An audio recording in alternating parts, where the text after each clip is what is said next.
Struggling smartphone maker BlackBerry is weighing options that could include an outright sale, it said on Monday, and its largest shareholder is stepping down from its board to avoid any possible conflict of interest. BlackBerry, which pioneered mobile email with its first smartphones and email pages, said on Monday it had set up a committee to review its options, sparking a debate over whether Canada's one-time crown jewel is more valuable as a whole or snapped up piece by competitors or private investors. The company said Prem Watsa, whose Fairfax Financial Holdings is BlackBerry's biggest shareholder, was leaving the board as BlackBerry determines its next steps. Canada's Globe and Mail newspaper said Fairfax was talking to industry and private equity players about the possibility of taking BlackBerry private. Fairfax did not respond to requests for comment. BlackBerry has bled market share to Apple and phones using Google Android operating system, and its new BlackBerry 10 smartphones have failed to gain traction with consumers.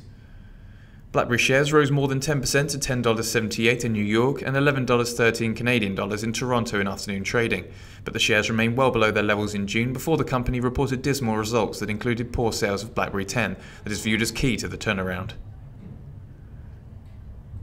The share price peaked at about 150 Canadian dollars in June 2008 when BlackBerry, then known as Research in Motion, had a market capitalization of more than $80 billion.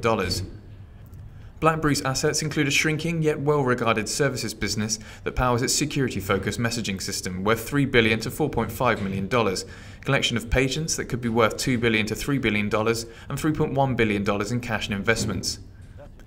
Even at a conservative estimate, that is more than the company's $5.4 billion market capitalization, although analysts say the smartphones that bear its name have little or no value, and it might cost $2 billion to shut the unit that makes them. BlackBerry's fate is likely to involve the Canadian government, which vets foreign takeovers of domestic companies. The government said it would not comment on speculation, but a spokesman for Industry Minister James Moore said the government wished BlackBerry well in its search for new options.